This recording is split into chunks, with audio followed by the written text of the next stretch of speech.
Muy buenas tardes, es un privilegio volver a acompañarles en esta clase de profetas mayores, en donde estamos haciendo un acercamiento al libro del profeta Isaías. Queremos dejar la clase en manos del Señor y vamos a hacer una oración para poder iniciar este tiempo de aprendizaje. Padre, en el nombre de Jesús te damos las gracias por permitirnos reunirnos una vez más en tu presencia. Oramos que este tiempo sea de aprovechamiento, de instrucción y de crecimiento para cada uno de nosotros que estamos presentes. Te pedimos que bendigas esta clase de principio a fin. En el nombre de Jesús. Amén y amén. Muy bien. Bienvenidos otra vez a esta nuestra segunda clase de libros proféticos. En particular, estamos desarrollando el estudio de los profetas mayores y el día de hoy vamos a continuar con la segunda de las clases. Esta es la agenda de este día. Primero vamos a hacer un repaso, luego vamos a hablar de la intertextualidad, después vamos a entrar al contexto social y religioso del profeta Isaías y por último vamos a examinar como última enseñanza la vocación o llamamiento del profeta. La primera clase nos sirvió para poder explorar la estructura del libro del profeta Isaías y dijimos de que existen varias maneras de poder separarlo, pero una forma práctica y académica de poder dividir el libro es a través de separarlo a través de tres etapas. La etapa del primer Isaías o el proto Isaías, del capítulo 1 al 39.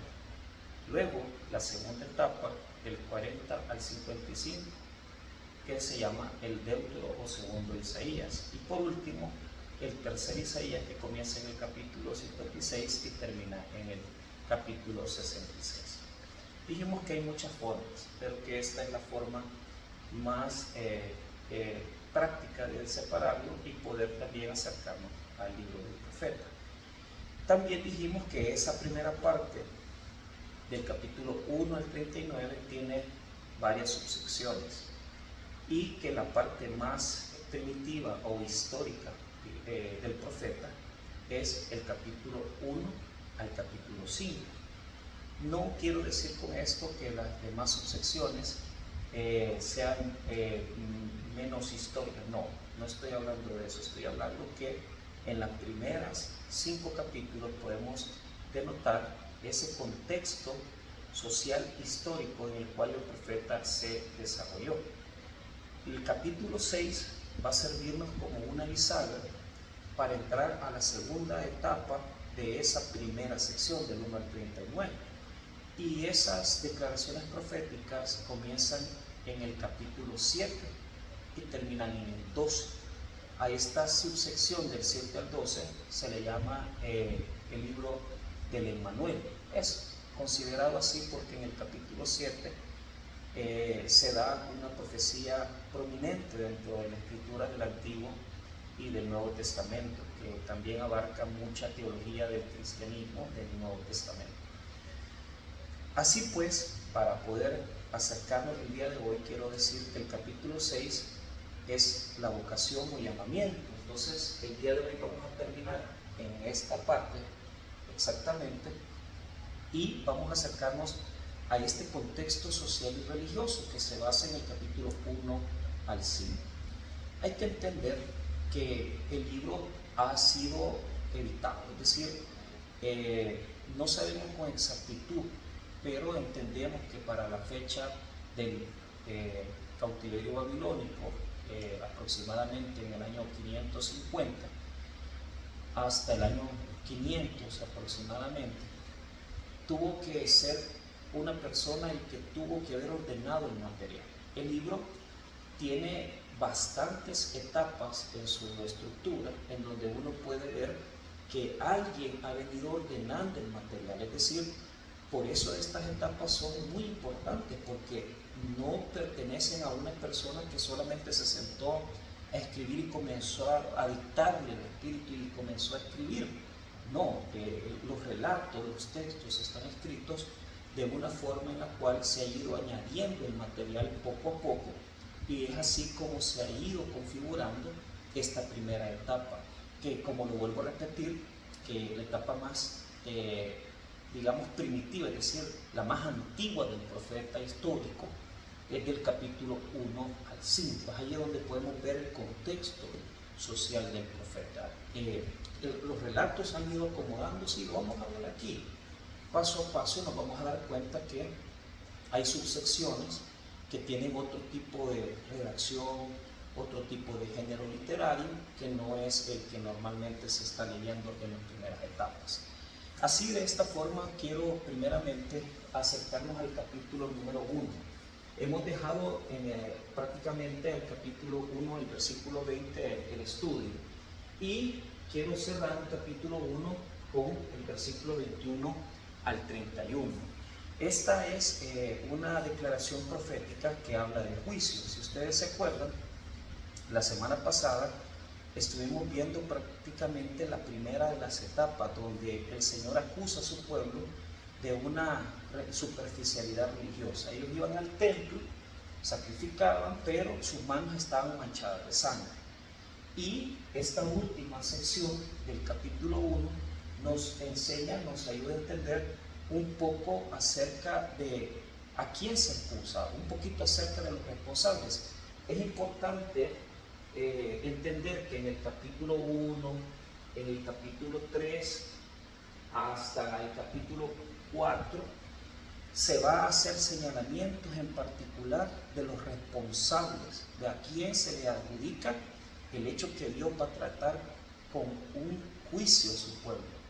Porque todas estas declaraciones tienen que ver con una acción de Dios. Dios va a disciplinar, Dios va a traer un juicio, pero hay responsables en el contexto del profeta. Si nosotros volvemos a recordar la primera clase, entendemos que el profeta Isaías tuvo su primera etapa de declaración profética aproximadamente en el año 740 a.C. Y eso lo vamos a ver un poco en este día, pero necesito ubicarnos. ¿Quién está gobernando en este momento en Israel y en Judá? Porque recordemos que el profeta está declarando a Judá, pero también está haciendo algunas declaraciones a Israel. Ahorita el rey es Usías, y el rey Usías es, digamos, quien está gobernando una época de prosperidad material en el sur y una época de prosperidad material en el norte. En el norte está gobernando Jeroboam, y podemos distinguir que en estas declaraciones se denota esa prosperidad económica material.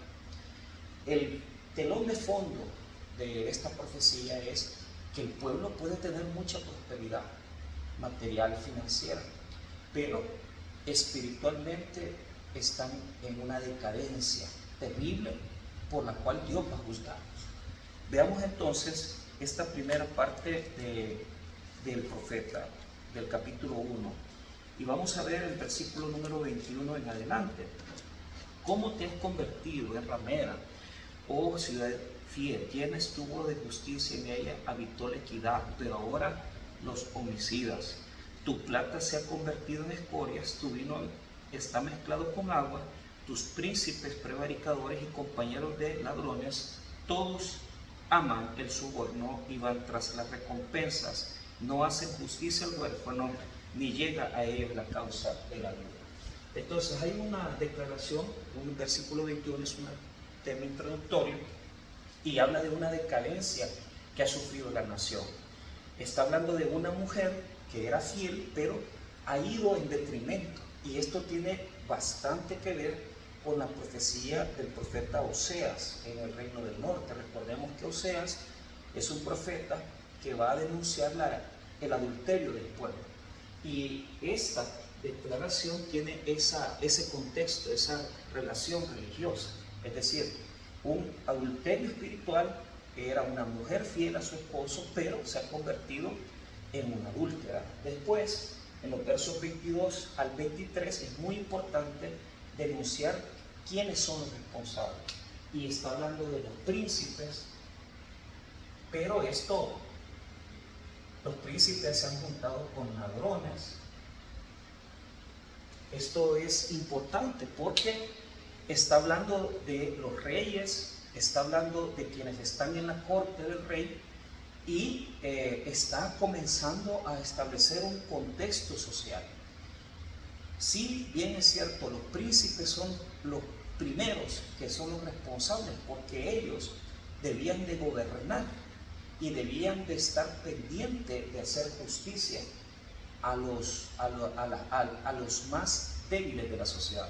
En este caso, los huérfanos y las viudas. Recuerden que en el Antiguo Testamento hay 3 categorías sociales que Dios pide que se le defienda: el huérfano, la viuda y el extranjero.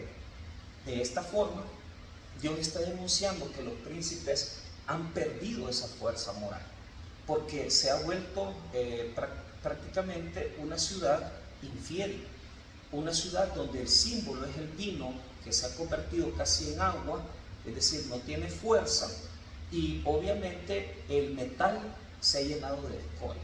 Entonces, esas son las metáforas que va a ocupar el profeta para decirnos que los príncipes están involucrados. Pero es de lógica, ¿verdad?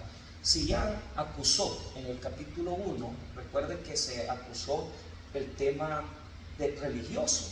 Entonces, si los príncipes están involucrados en injusticia, debajo de los príncipes está también otra casta, los cortesanos, están también los gobernantes, como lo puede decir en otras profecías, pero también están los sacerdotes.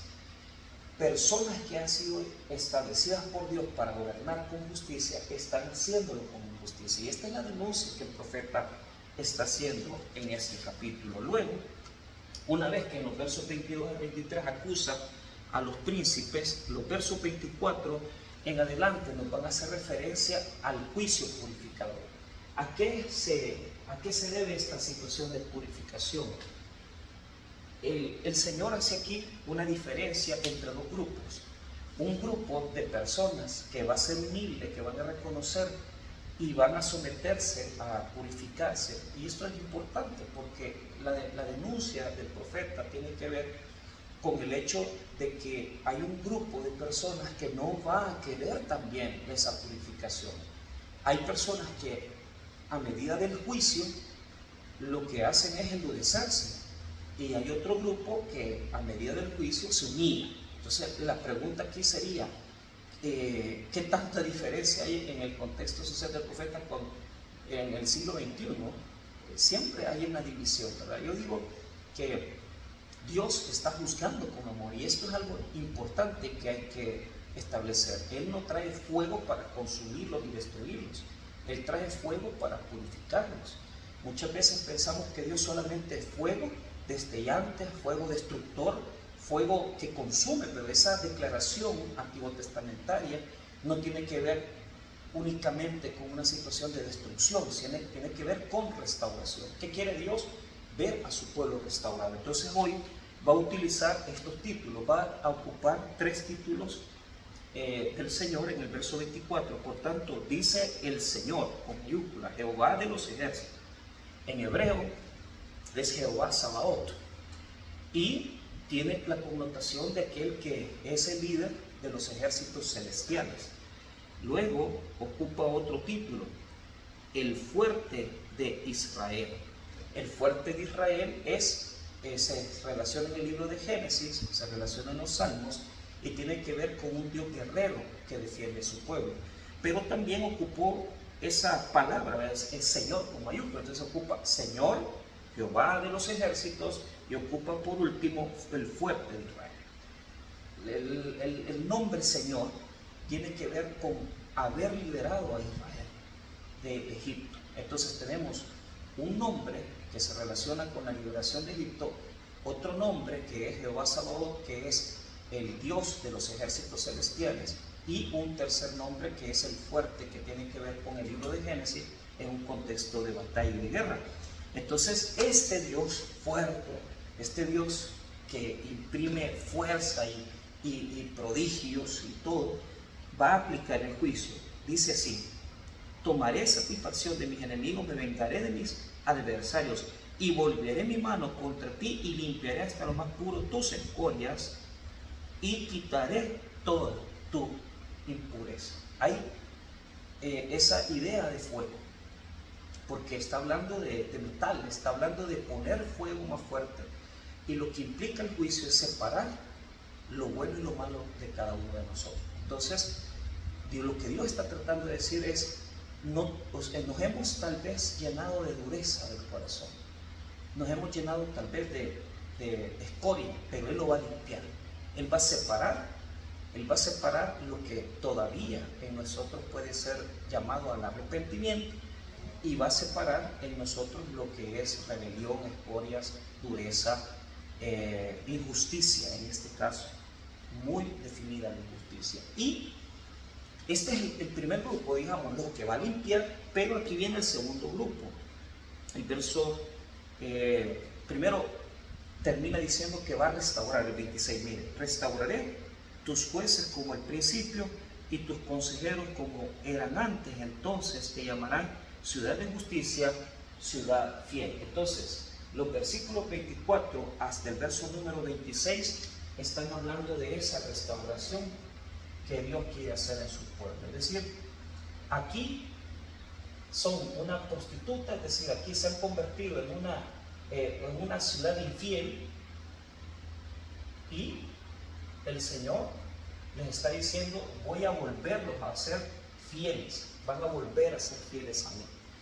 Es hermoso porque desde el principio la declaración profética tiene sus etapas, como usted puede ver, tiene una introducción, un núcleo teológico y una conclusión que es la restauración.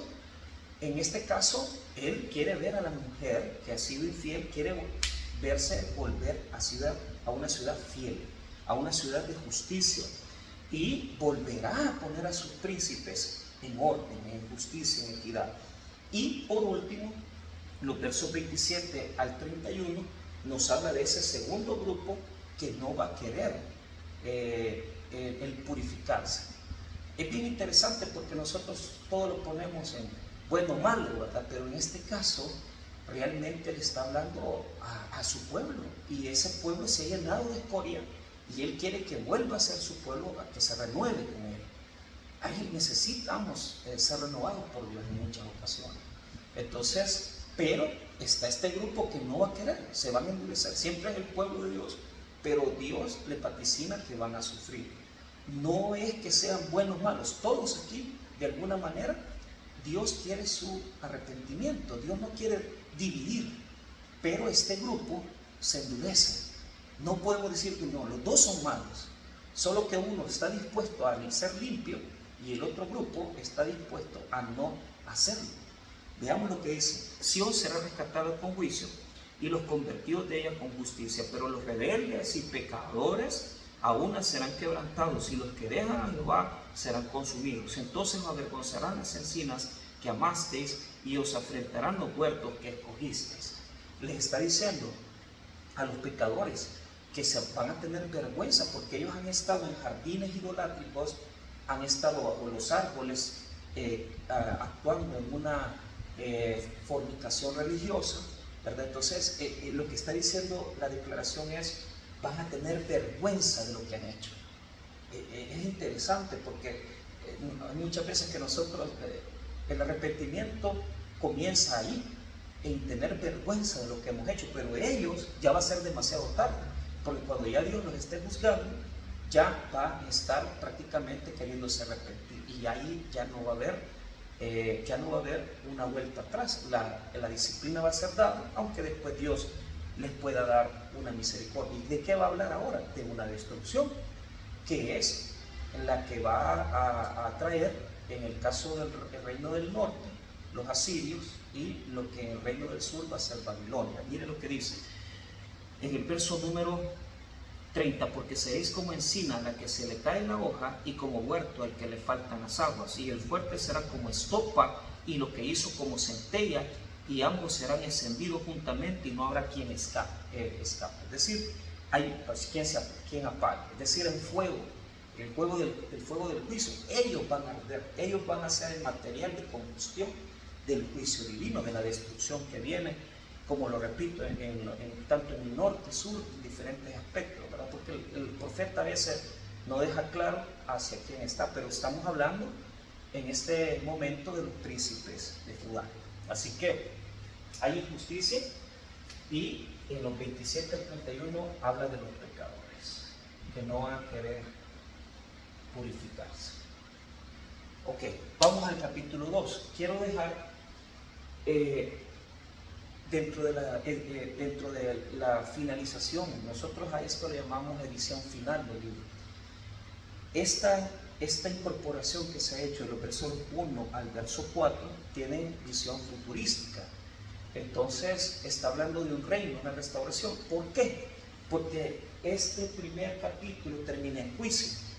Entonces el redactor final quiere incorporar, ¿verdad?, una etapa de misericordia. Es decir, si nos purificamos, si nos limpiamos, vamos a tener esperanza, vamos a tener restauración. No quiere que todo caiga en castigo. A veces tenemos esa visión de un Dios tan castigador, tan duro, pero la Biblia no es así. La Escritura siempre da espacios a la misericordia, y ese es el caso. No voy a explorarlo a profundidad porque pertenece a un género que vamos a ver ya en la parte última, en el tercer Isaías, pero habla de un reino futuro donde Dios va a gobernar y donde Él va a hacer justicia. Escuchen, lo que vio Isaías, hijo de Amós, acerca de Judá y Jerusalén, acontecerá en lo postrero de los tiempos, que será confirmado el monte de la casa de Jehová como cabeza de los montes, y será exaltado sobre los collados, y correrán a él todas las naciones. Y vendrán muchos pueblos y dirán: venid y subamos al monte de Jehová, a la casa del Dios de Jacob, y nos enseñará los caminos, y caminaremos por sus sendas, porque de Sión saldrá la ley, y de Jerusalén la palabra de Jehová. Y juzgará entre las naciones, y reprenderá a muchos pueblos, y volverá sus espadas en rejas de arado, y sus lanzas en hoces. No alzará espada nación contra nación, ni se adiestrarán más para la guerra. Entonces está hablando de una época de reino donde ya va a haber paz. Las armas se convertirán en herramientas para arar la tierra. Y dice que Sión será la nación donde vendrán todas las naciones, la ciudad donde vendrán todas las naciones. A esto teológicamente se le llama la visión centrípeta. Es decir, en el Antiguo Testamento no había una misión muy misionera, sino que la visión era que todas las naciones tenían que acercarse a la nación, en este caso a Sión en particular, ¿verdad? Entonces, el reino futuro, tal como lo está viendo, es un reino de justicia, donde Dios va a gobernar, y donde ya esta injusticia que se está dando aquí, que los huérfanos y las viudas no se les hace justicia, en el reino de Dios, en el futuro reino, no habrá cabida en la injusticia.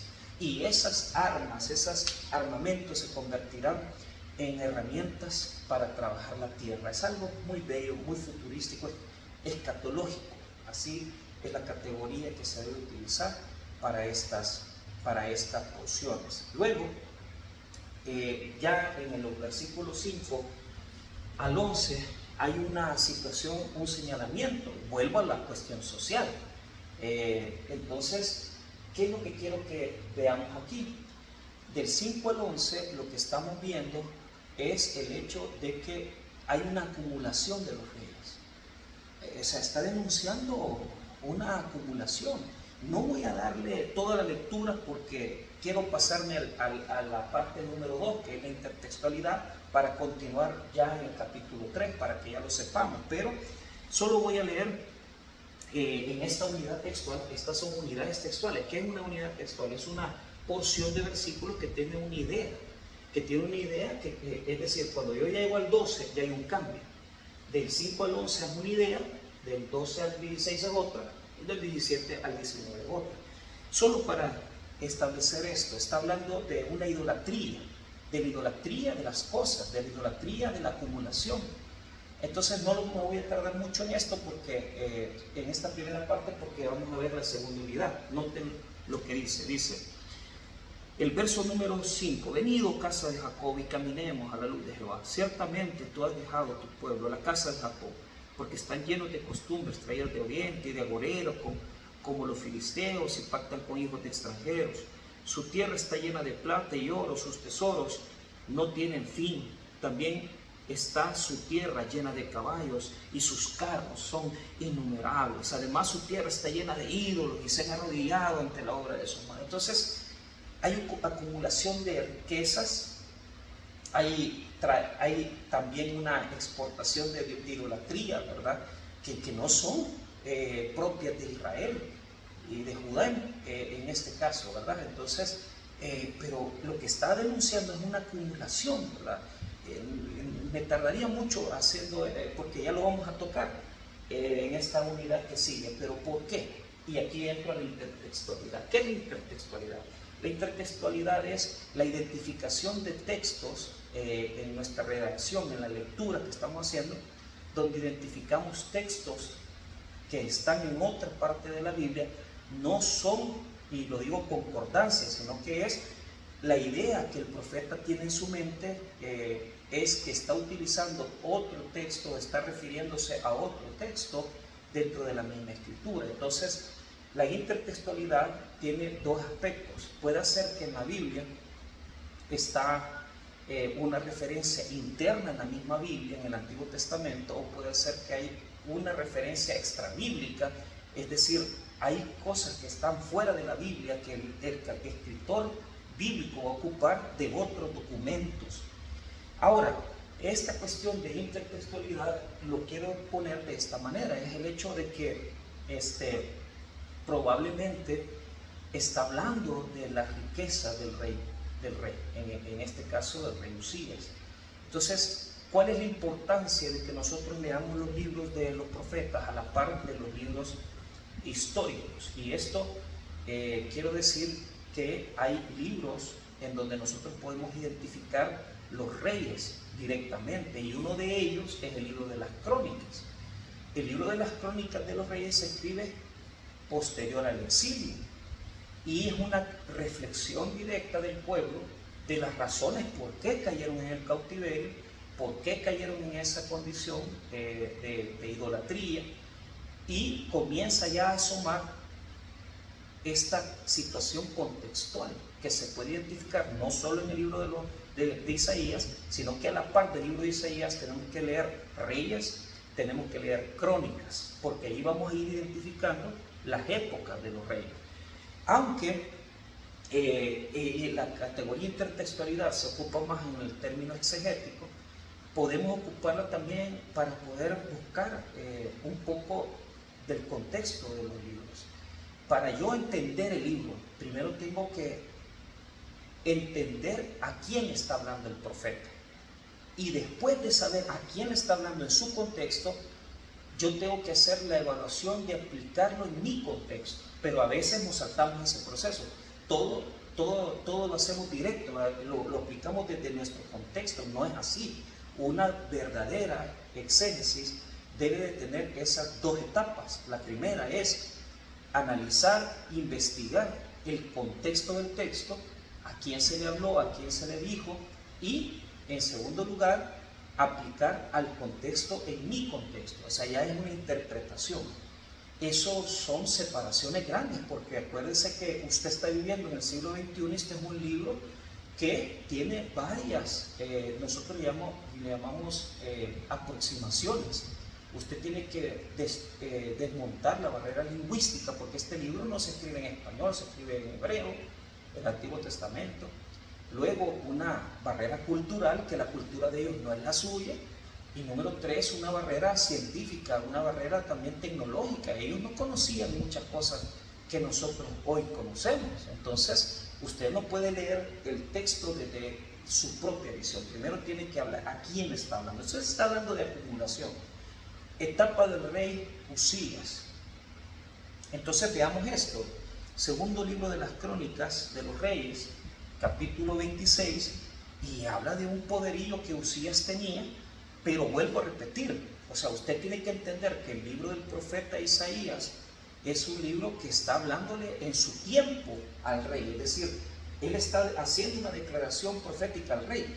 Este libro de Crónicas es posterior, es una reflexión que nos va a hablar acerca de lo que estaba viviendo en ese momento. No puedo yo decir que Isaías escribe la parte del libro de Crónicas, no. El libro de las Crónicas se escribe posterior al exilio, muchos años después de Isaías, bastantes años después.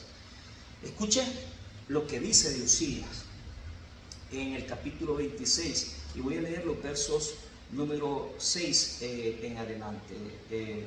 perdón, voy a leer desde el 1. Entonces todo el pueblo de Judá tomó a Uzías, el cual tenía 16 años de edad, y lo pusieron por rey en lugar de Amasías su padre. Uzías edificó a Elot y la restituyó a Judá después que el rey Amasías durmió con su padre.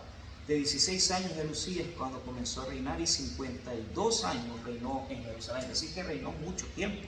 Ahora, quiero ver que usted note el avance tecnológico, armamento, todo lo que Uzías era para su nación Judá. Es decir, él era un hombre que fue usado para hacer aportes armamentísticos, defendió la ciudad, hizo grandes avances para que la ciudad fuera protegida. Escuche lo que dice en el verso 7.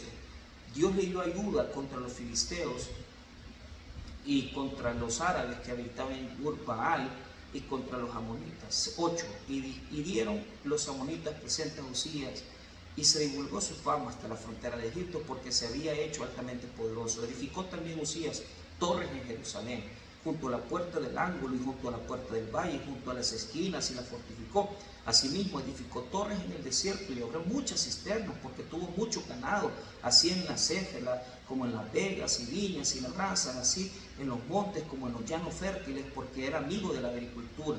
Tuvo también Uzías un ejército de guerreros, los cuales salían a la guerra en divisiones, de acuerdo a la lista hecha por mano de Jehiel, escriba, y a Maasías, gobernador, y de Ananías, uno de los jefes del rey. Todo el número de los reyes de familia valientes y esforzados era 2.600, y bajo la mano de estos estaba el ejército de guerra de 307.500 guerreros poderosos y fuertes para ayudar al rey contra los enemigos. Y Uzías preparó para todo el ejército escudos, lanzas, yelmos, coseletes, arcos y ondas para tirar piedras, e hizo en Jerusalén máquinas inventadas por ingenieros para que estuviesen en las torres y en los baluartes para arrojar saetas y grandes piedras, y su fama se extendió lejos porque fue ayudado maravillosamente hasta hacerse poderoso. Hasta ahí estamos hablando de este contexto, es decir, gran armamento, gran avance, pero aquí es donde está el cambio. Y termino diciendo, porque no voy a hablar de Uzías directamente, solo digo el verso 16. Mas cuando ya era fuerte, su corazón se enalteció para su rey, porque se rebeló contra Jehová su Dios, entrando en el templo de Jehová para quemar incienso en el altar del incienso. Entonces ahí podemos ver cómo se ve el trasfondo del gobierno del reino de Uzías. O sea, no hay guerras fuertes, está en una etapa de prosperidad. Ahí está el profeta denunciando, ya está denunciando príncipes. Aquí se está denunciando la acumulación no solamente de los reyes, sino que también de la gente poderosa del lugar. Entonces vemos ahí que la intertextualidad, aunque no estamos viendo un texto directo, ¿verdad?, revelado ahí, reflejado ahí, pero sabemos que el telón de fondo es ese texto de Crónicas, ¿verdad?, que podemos ver claramente que el profeta está denunciando esa época, ¿verdad? Y Crónicas está haciendo un resumen posterior que está como diciendo, miren, esto es lo que estaba pasando, ¿verdad? Pero de verdad que nos hace mucha relación en el estudio. Entonces hay una acumulación de bienes, se traen muchas cosas del extranjero, de prácticas idolátricas. Y ahora sí, volvamos a Isaías y veamos 12 al 16. Escuche lo que dice. Se hace una división de por lo menos 4 situaciones idolátricas. ¿Qué denuncia del 12 al 16? Primero aquí es esta acumulación, ¿no? ¿Qué denuncia del 12 al 16? Está hablando está hablando de idolatría, de las cosas materiales, es decir, ser esclavo de lo que uno mismo ha creado con las manos, aunque hace referencia a montes, aunque hace referencia a otros elementos naturales, porque está dividido a esa porción en cuestiones naturales, pero también hay otra parte de cuestiones materiales como los navíos, ¿verdad?, los barcos, ¿verdad? Entonces son cosas materiales a las que ellos se han hecho se han esclavizado. Entonces, de eso está hablando el profeta en este momento. Lo voy a leer rápido. Dice así, dice el versículo 12, dice: porque el día de Jehová de los ejércitos vendrá sobre todo soberbio y altivo, sobre todo enaltecido y será batido, sobre todos los cedros del Líbano, altos y erguidos, y sobre todas las encinas de Basán. O sea, el día del Señor, el Yom Yahvé, es decir, el día de Jehová, el día del juicio, que nosotros escatológicamente lo trasladamos a la venida de Cristo. En el Antiguo Testamento aparece por primera vez y se establece que fue el día en que cayó Jerusalén, pero también el día en que el Señor va a hacer el juicio de estas personas por su idolatría. Entonces, habla de los cedros del Líbano y sobre las encinas de Basán. ¿De qué está hablando? Encinas son como robles. Entonces está hablando de cosas naturales, pero es aquel corazón que se enamora de cosas inmensas, de la idolatría, que estamos buscando siempre lo grande, lo asombroso. Hemos sustituido la gloria de Dios por las cosas que son la creación de Dios, ¿verdad? Y en este caso parece como que está hablando con una forma superficial, pero denunciando la idolatría, está denunciando, porque esa grandeza de los cedros del Líbano es la que ellos tenían en el corazón, querían grandes cosas. Verso 15: sobre todo de torre alta y sobre todo muro fuerte. Ahí sí está hablando de torres de protección y muros de protección por el ejército, porque están creando cosas, levantando edificios, creyéndose que son inalcanzables. El verso número 16: sobre todas las naves de Tarsis y sobre todas las pinturas preciadas. Esto está refiriéndose a todos los barcos grandes. Está hablando del comercio, está hablando de los navíos inmensos. O sea, crear cosas con las manos a las que nos hacemos esclavos. O sea, no hay idolatría más, digamos, más clara que el crear algo y después hacerse esclavo de lo que uno ha creado. Entonces, ¿contra quién tiene este juicio Dios? Contra los orgullosos, los soberbios, pero ahí está hablando exactamente de toda esa parte de los reyes, los cortesanos, los príncipes, los gobernantes, todo aquel que tiene cierto poder en lugar. Entonces dice el verso 17: la altivez del hombre será abatida y la soberbia de los hombres será humillada, y solo Jehová será exaltado en aquel día, y quitará totalmente los ídolos y se meterá en cavernas de las peñas y en las aberturas de la tierra por la presencia temible de Jehová y por el resplandor de su majestad, cuando Él se levante para castigar la tierra. Entonces, ¿qué vemos ahí? Los versos 17 al 19 nos está hablando de que Dios va a juzgar esa soberbia, pero lo que quiere mostrar es que ellos se van a esconder en cuevas. ¿Por qué? Porque todo lo material que has acumulado, todo lo que has querido, no te puede proteger. No te puede proteger, porque ya cuando necesitas algo espiritual, todo lo que el hombre ha creado en su mano y lo que se ha hecho esclavo no puede protegerle. Y eso nos pasa cuando hemos acumulado riqueza. ¿Y qué nos sirve tener miles de dólares si sabemos que una cirugía en un hospital, en la clínica Mayo, una cosa que uno puede pagar grandes cantidades de dinero, pero cualquier fortuna no le puede hacer frente a una enfermedad? Y usted puede tener mucha plata, pero todo eso a nivel espiritual no sirve. Entonces Dios les dice: miren, no se escondan en las cavernas, porque el hombre se esconde y Dios, su resplandor, los quiere ver. Entonces la actitud que debemos de tomar es salir de nuestra idolatría, salir de la cueva y dejarnos resplandecer por la gloria del Señor. No escondernos, ¿verdad? Y seguir huyendo, sino que poner nuestros corazones en confianza en Dios totalmente. Todos tenemos una idolatría en determinada manera, no solamente de las cosas materiales, sino que de cosas interiores, personas que llenan nuestra alma. Solo Dios puede llenar eso. Ahora, el punto es que cuando ya venga el día del juicio, según el verso 20 al 22, de nada les va a servir, porque van a tirar sus imágenes y las van a tirar a los murciélagos y los topos. Escuchen: aquel día arrojará el hombre a los topos y murciélagos sus ídolos de plata y sus ídolos de oro que le hicieron para adorarse, y se meterá en las hendiduras de las rocas y en las cavernas de las peñas por la presencia formidable de Jehová y por el resplandor de su majestad cuando se levante para castigar la tierra. Entonces, ¿qué es lo que pasa? Los ídolos los tiran a los murciélagos. O sea, la imagen que da Hitopos es de algo entenebrecedor. Es decir, los ídolos solo sirven para estar en la oscuridad. Son propios de la oscuridad, no son de Dios. Y lo que Dios nos pide es salir de la cueva para ver su resplandor. Esto configura este contexto social y religioso. O sea, vuelvo a repetir, está hablándole a los príncipes, está hablándole a los líderes que han acumulado riquezas en la época de Usías, y obviamente va a seguir aquí con más personajes, ya lo vamos a ver. Ahora, veamos el capítulo 3 rápido para poder ir ya aterrizando.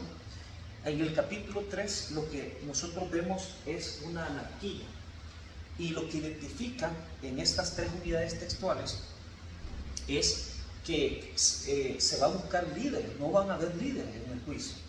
Cuando ya sea necesario que alguien se levante, los hombres que podrían haber sido líderes del pueblo ya no van a poder estar. Y lo que Dios establece en los versos 4 y 5 es el centro, que va a poner jóvenes a gobernar. Claro, en la visión del Antiguo Testamento, si no tenés gobernantes buenos, si no tenés guerreros, y el que gobierna son jóvenes, es condición de, obviamente, de juicio, pues hoy es diferente, eso es distinto. Ahora, note lo que dice, lo voy a leer el verso, voy a leer el 2 rápido, 3:2. El valiente, el hombre de guerra, el juez y el profeta, el adivino y el anciano, no van a haber hombres de Dios, hombres que puedan liderar al pueblo. Y lo que va a haber es el 4 y 5. Y les pondré jóvenes por príncipes, y muchachos serán sus señores, y el pueblo se hará violencia unos a otros, cada cual contra su vecino. El joven se levantará contra el anciano, y el villano contra el noble. Entonces, ¿qué es lo que está hablando? Está hablando de una situación en la cual no va a haber quien quiera asumir el liderazgo. Y en la ausencia de encontrar a alguien que asuma eso, es decir, van a ser jóvenes los que van a gobernar, y va a haber una anarquía total, todos peleando con todos, ¿verdad? En conflicto interno. Y por eso el verso 6 al 15 nos dice eso. Va a llegar a una condición que van a tratar de buscar a alguien que tenga cierto honor para que le gobierne, y no lo van a hallar. Rápido leo el verso 6. Cuando alguno tomare de la mano a su hermano de la familia de su padre y le dijere: tú tienes vestido, tú serás nuestro príncipe, y toma en tus manos esta ruina, él jurará aquel día diciendo: no tomaré ese cuidado, porque en mi casa ni hay pan ni qué vestir, no me hagáis príncipe del pueblo, pues arruinará esta Jerusalén, y Judá ha caído, porque la lengua de ellos y su obra ha sido contra Jehová, para evitar los ojos de su majestad. Entonces, se está viviendo una situación crítica social, se está vaticinando esa situación social. Es un castigo, ¿verdad? Una justicia de todas estas situaciones de acumulación, de idolatrías. Entonces, lo que Dios vaticina es que van a buscar a alguien que use el manto para que gobierne, y no lo van a hallar. Y va a haber una situación social calamitosa, difícil. Entonces, unido a esto, o sea, esto es el futuro, ¿verdad? Es decir, lo que Dios está diciendo: si ustedes no hacen cambios, si no hacen esto, voy a poner los jóvenes para que lo gobiernen, y van a vivir en una situación sumamente crítica. De hecho, las últimas etapas del reino del sur, ¿verdad?, de Jerusalén, gobernaron personas que desde muy niños comenzaron a gobernar, pero en esclavitud. El rey Josías es un ejemplo, ¿verdad? Pero obviamente Josías murió a los 30 años, y posterior a él prácticamente todo Judá fue en detrimento. Entonces hubo una pequeña reforma en la época del rey Josías, pero estos vaticinios nos hablan de esta situación. Es decir, el castigo que Dios da a un pueblo que no le obedece es que le da malos líderes, le da malos gobernantes, le da malas personas que no tienen discernimiento. Es un castigo de parte del Señor. Y ahora la parte de las mujeres. Tanto el profeta Amós como Isaías, en el mismo contexto, acusa a las mujeres y lo que va a denunciar es algo pues bien práctico, ¿verdad? Pero hay que leerlo en el contexto. Dice así, 16 en adelante. Asimismo dice Jehová, por cuanto las hijas de Sión se ensoberbecen y andan con cuello erguido y con ojos desvergonzados, cuando andan van danzando y haciendo son con los pies. Entonces, los versos número 16 al 17 dan una pequeña descripción. ¿Qué es lo que hacen? Sus ojos andan, o sea, están coqueteando y caminan como viendo hacia atrás para ver quién la ve. Y esto, eso desagrada al Señor. ¿Por qué? Porque la sociedad está contaminada. Es decir, estas mujeres, en lugar de mostrar su piedad, en lugar de mostrar su humildad, están mostrando realmente la crisis social que se ha levantado en este momento, llenas de una cantidad de alhajas que solo las pueden comprar personas ricas. Y esto es lo que el Señor denuncia. O sea, lo que está denunciando es que tienen mucho para poder vestirse, mucho para poder decorar sus ojos, su cuerpo, y esa coquetería, ¿verdad?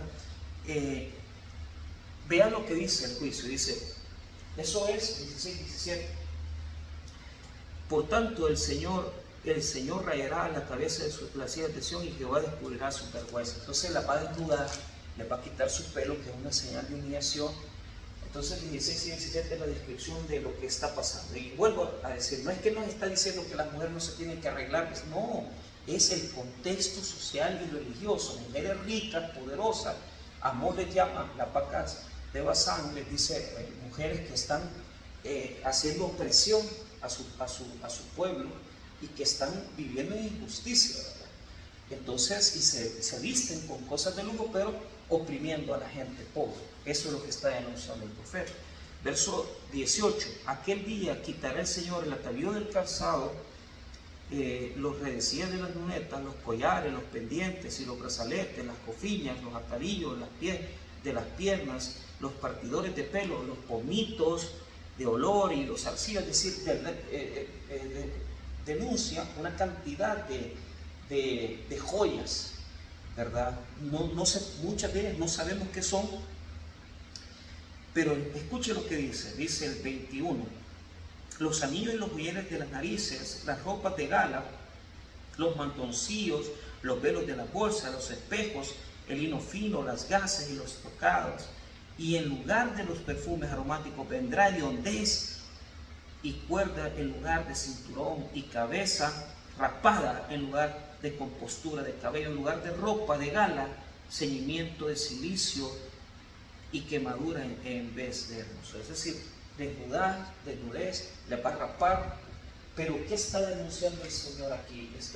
Es decir, un vacío de la piedad. Están llenas de muchas alhajas, pero no tienen piedad para con ellos. Es decir, no hay justicia en ellas. O sea, las cosas externas de las que se han llenado es para ocultar que no tienen nada dentro de sí. Eso es lo que está queriendo como denunciar el profeta. Y los versos 25 al 26 dicen que se van a quedar sin esposos. Tus varones caerán a espada y tu fuerza en la guerra. Sus puertas se entristecerán y enlutarán, y ella desamparada se sentará en tierra. Pero esa es como una señal de la ciudad, es como una viuda. Pero está hablando ya de una terminología más hacia la ciudad. Escuche, tus varones caerán a espada y tu fuerza en la guerra. Es decir, está hablando a la ciudad más que a las mujeres, ¿verdad? Pero son dos versículos, 25 y 26 son como incorporaciones para cerrar toda la declaración profética, pero habla de la ciudad más que todo. Y el capítulo 4 comienza con ese contexto, es decir, que no hay varones y por lo tanto las mujeres van a buscar personas que les acompañen. 4, 1 y 2. Echarán mano de un hombre 7 mujeres en aquel tiempo, diciendo: nosotras comeremos de nuestro pan y nos vestiremos de nuestra ropa, solamente permítenos llevar tu nombre, quita nuestro oprobio. Entonces, una condición donde ellas van a buscar esposo, pareja, no importa, porque no van a haber hombres, porque todos van a morir en la guerra. Todos van a morir. Son advertencias proféticas y las consecuencias de su pecado. Los versos 2 al 6 solo está hablando de esperanza, ¿verdad? Recordándonos que él va mezclando juicio con esperanza, y habla de un tiempo futuro donde va a haber un renuevo es decir, una descendencia, un futuro glorioso para Jerusalén. Solo voy a leer unos versos para cerrar el capítulo 4. En aquel tiempo el renuevo de Jehová será para hermosura y gloria, y el fruto de la tierra para grandeza y honra a los sobrevivientes de Israel. Y acontecerá que el que quedara en Sión y el que fuere dejado en Jerusalén será llamado santo, todos los que en Jerusalén estén registrados entre los vivientes. Es decir, está hablando de los eventos futuros. Aquí está más o menos como aquí en esta parte, ¿verdad? Pero aquí está hablando que ser ciudadano, o sea, qué bendición ser ciudadano de este reino, porque el que tenga ciudadanía, el que esté registrado, va a tener la bendición de no estar en esta injusticia, sino que el reino de Dios es justicia pura. Lo que está pasando aquí con las mujeres, con los príncipes, con la acumulación, no es lo que va a pasar en su reino. Entonces, estos versos 2 al 6 tienen el mismo tono de los versos 1 al 4 del capítulo 2 y hablan del reino, del futuro reino. Es un lenguaje futurístico, escatológico, que habla del reino de Dios, donde no va a haber injusticia. Capítulo 5, este es un poema. Aquí esto ya es otro género, es un género literario llamado poética, es decir, es una forma diferente de escribir.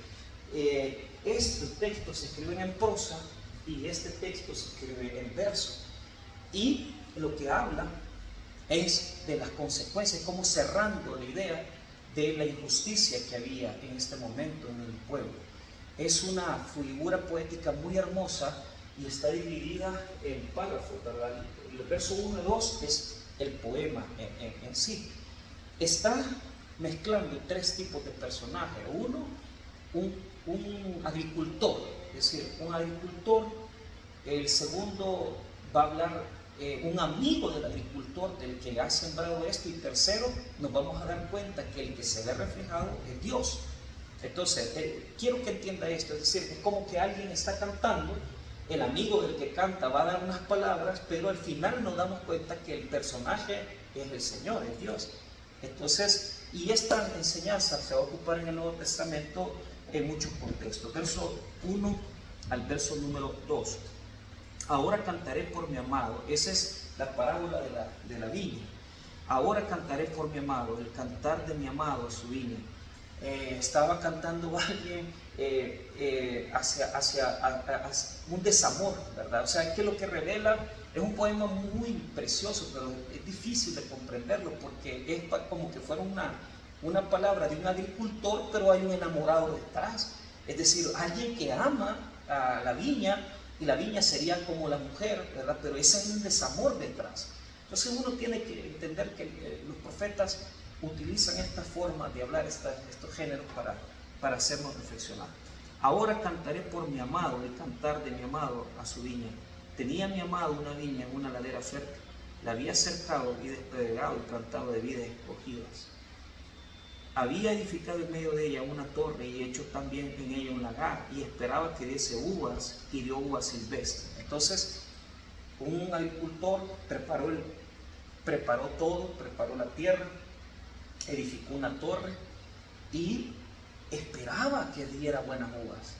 Pero entonces hasta ahí uno dice qué bonito, pero al final, en el verso número 2, segunda parte, dice: y esperaba que daba, o sea, uno esperaría que se estuviera celebrando, porque hizo todos los esfuerzos para que diera buenas uvas, y al final dio uvas silvestres. Ese es el poemita, ¿verdad? Triste, ¿verdad? Y ese Dios que permitió a Jerusalén levantar un templo, hubo la presencia del Señor, llenó el templo, pero ellos han dado uvas silvestres. Es decir, ¿cómo respondes a un Dios que hace todo por ti, que te quiere proteger, bendecir, pero nuestro resultado, lo que esperaría es que la viña respondiera en amor a su agricultor, a su dueño, pero no, la viña respondió en amargura.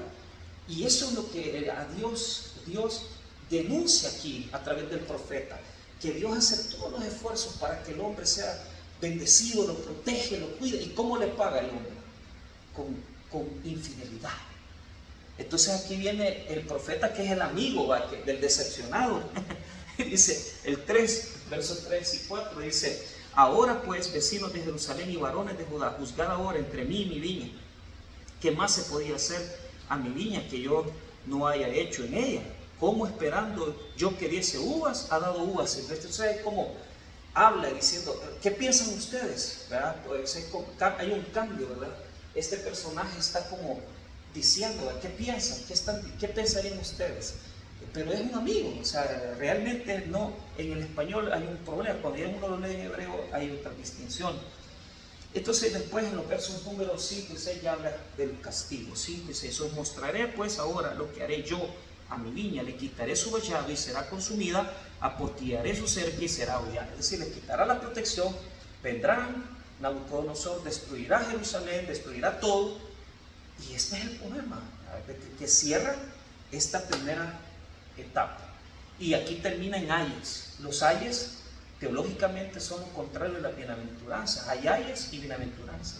Los ayes están divididos para cerrar el capítulo 5. Cada vez, usted léalo en su casa, cada vez que hay un ay, hay una denuncia profética. Está en el verso 8 hay un ay, en el verso 11 hay otro ay, en el verso número 18 hay otro ay, y ahí en los versos número del 18 en adelante se van repitiendo ayes, hay varios.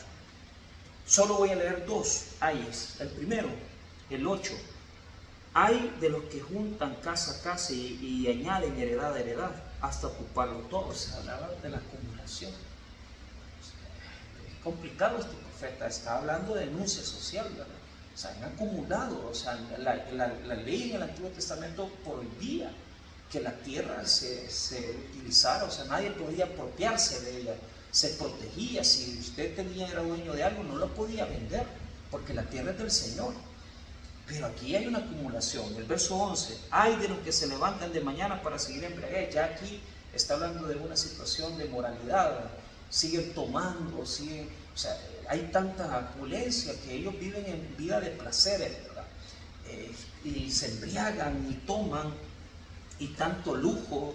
Se está denunciando eso. El versículo número 18, hay de los que traen la iniquidad con cuerdas de vanidad y el pecado como en columnas de carreta, los cuales dicen, venga ya, apresúrese en su obra y seamos acerques y venga el consejo del Santo Israel para que lo sepamos. Son los burladores, los que se están burlando de que hablarnos, pues, decirnos la verdad, a ver si es cierto. Esa gente que se burla de lo espiritual. Entonces, estas denuncias terminan en el capítulo 5 para hacer el cierre de la profecía. Y por último, el llamado profético. El poema, el capítulo 6, habla de una vocación. Está dividido en 3 etapas. Todos los llamamientos en la Biblia, tanto el de Moisés como el del profeta Isaías, el del profeta Jeremías, todos tienen la misma estructura. Una teofanía, una imposibilidad de decir ese ser que es sucio, pecador, Dios le ayuda a purificarse y después la misión que le va a dar. Entonces, ¿por qué? Por eso utilizamos esta parte de la intertextualidad del segundo del libro de Crónicas 26, porque está hablando del año 739 a.C., Usías está gobernando, pero él ha muerto.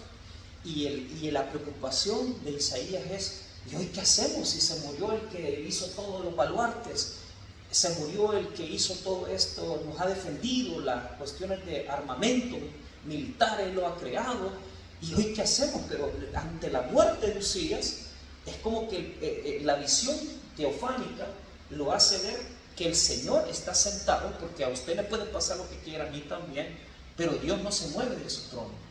Y sus borlas, es decir, su manto caía hasta el templo, porque no era Usías el que estaba gobernando realmente, era el Señor el que tenía el control de todo. Y así en todas nuestras situaciones de vida. O sea, usted puede decir, se murió Usías, o sea, qué preocupación. No, Dios dice, yo estoy manifestándote mi realidad, te estoy llamando a mi ministerio para que te levantes. No importa que Usías se haya muerto. Yo gobierno el pueblo, yo soy el rey. Y por eso Isaías habla de esa manera. Luego, como él se siente, como dice, soy un hombre de labios impuros, Dios manda un ángel, le purifica sus labios y por último le da la misión. Y la misión es dura, porque lo manda a un fracaso, porque su profecía no va a ser escuchada. La suerte del profeta es dura, a todos los profetas les pasa lo mismo. Primero sufren porque la vocación de Dios es una vocación que produce sufrimiento. Segundo, sufren porque tienen que anunciar sufrimiento a la nación. Y a ellos les duele, ellos no quieren que la nación sea destruida. Eso provoca que la gente los odie. Entonces, sufren. Y una tercera condición es que cuando ya viene el juicio, ellos están en el juicio también. O sea, pues sufren triple. Sufren por la vocación, sufren por lo que van a decir, por lo que dicen, porque la gente lo rechaza y porque lo que se cumple el juicio, ellos lo tienen que vivir también. Eso es muy idéntico a la misión profética de Jesús. Entonces todos los profetas tienen esa característica. El llamado, él ve el trono de Dios, usted lo lee en su casa, ve el trono, después lo limpia y le da la vocación. Dice así, el versículo número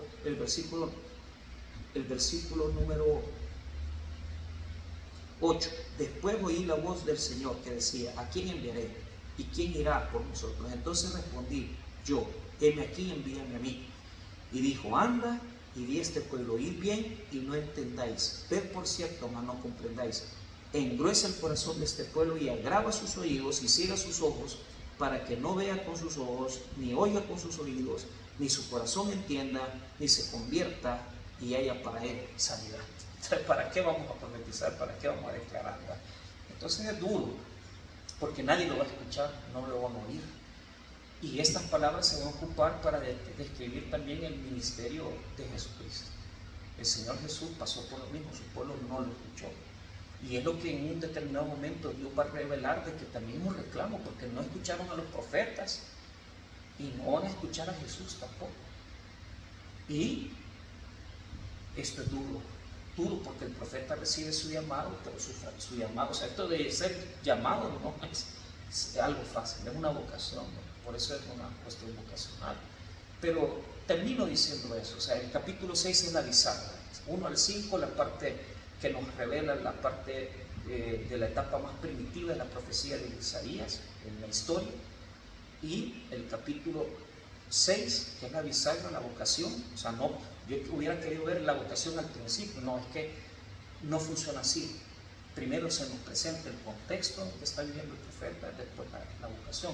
Jeremías va a poner en el capítulo 1 la vocación del profeta, y del 7 al 12 vamos a ver el libro del Emmanuel, vamos a sacar muchas enseñanzas del Señor Jesús, y del 13 en adelante vamos a ver declaraciones proféticas a la nación. Entonces, por ahí vamos a estar.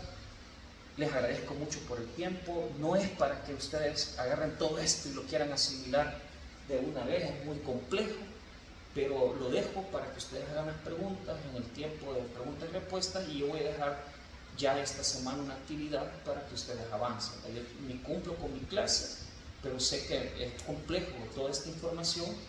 El deber de nosotros es ver el video, hacer las preguntas y responder el foro que voy a dejar para que tengamos un poquito más de claridad en estas ideas. Les agradezco por su tiempo y que Dios les bendiga.